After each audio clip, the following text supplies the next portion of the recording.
Welcome to another Working Out with Aaron Briggs video. We're not working out in this video, but we are taking a minute to do our Sunday setup. And this is something that we do as a family. And we mostly do this so that it helps us just make the most of our time. And what we do a lot of times is reflect on the week that we just had, and that helps us have direction for the week ahead.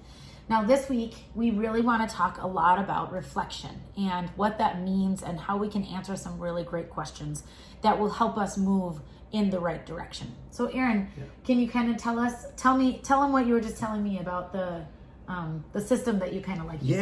Yeah. So keep in mind that we keep using the idea of Goldilocks, and we introduced that in a video, one of our last videos.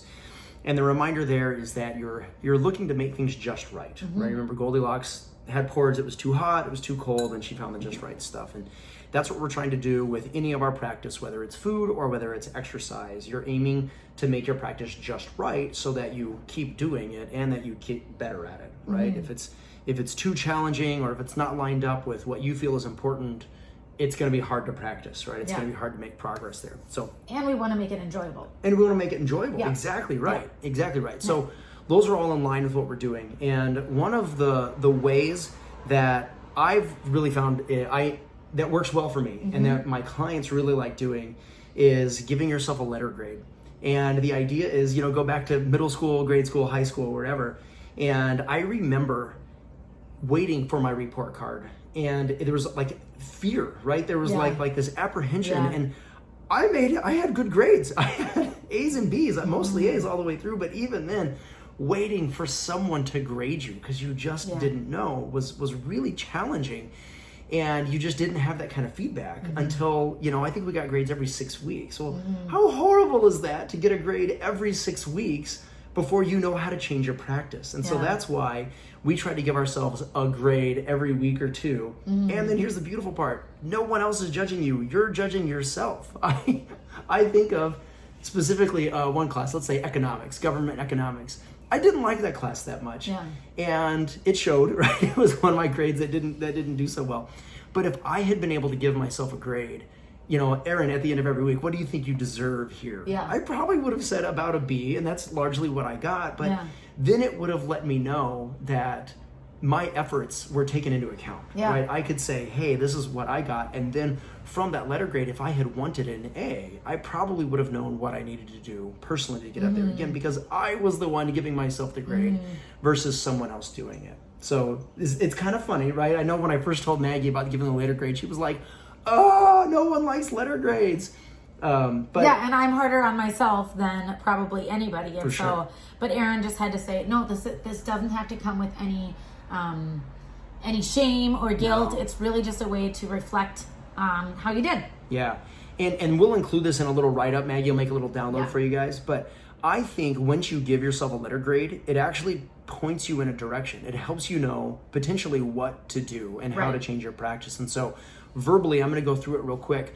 If you're giving yourself an A, to me, that means that you have a great understanding of the material, whatever you're trying to do, whether it's a food skill or whether it's an exercise skill, right? We think of stuff that we've done already, like scheduling it or, portioning your plate, anything like that. If you're giving yourself an A, you are rocking it, right? I mean, you're almost an expert. You're really good at it. And that tells me that, one, keep doing it, you're nailing it. But then two, you're probably ready for something else, right? If you're giving an A, more challenge, you need a little more challenge. You can go ahead and push a little bit farther there if you want to. If you're giving yourself a B, again, that's still very good. A B, any student who gets a B says, hey, you've got a good understanding of the material, and your actions with it are also good as well. And you're probably in your sweet spot. That would be actually Goldilocks. An A says you're not in your sweet spot. It's too easy. A B is right where you need to be. Right. We do best when we're being challenged. Challenged a little bit, right? And so a B says, hey, you could stick with this a little bit longer if you wanted to. Drive your until you're at an A, or go ahead and move on. Because again, your grasp of it is good enough. Okay.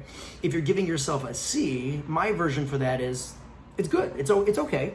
You have a decent understanding. I wouldn't call it good or great. You got a decent understanding, and even your actions with it are okay. And a C is almost, it's actually a little closer to that just right than an A is. I think a C tells you you probably need a little more work, but do you want to, right? And we'll talk about that now that we're getting into like the D or the lower letters, okay? So keep in mind that C, if you're giving yourself a D or an F or a Z, right, whatever you want to give yourself, that tells us one of two things, is that one, it was either way too challenging for you and you need to back off, you know, kind of find a smaller step, or that it maybe not be meaningful enough for you.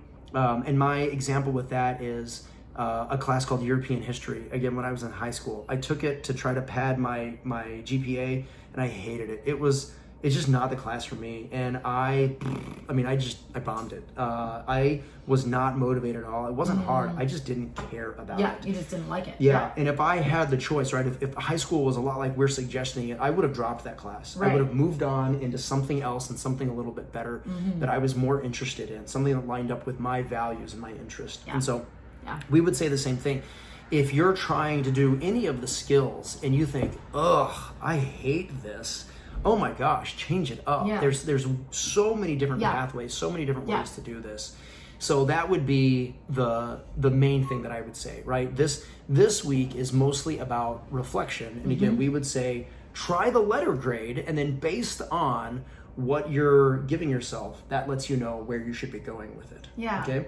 And in the spirit of keeping these things short, this is part 1. We're going to do a part 2 today that talks about the other side of our Sunday setup. So good job. All right, so we'll link to that part 2 on based on your letter grade. Now what do you do? Exactly. All right.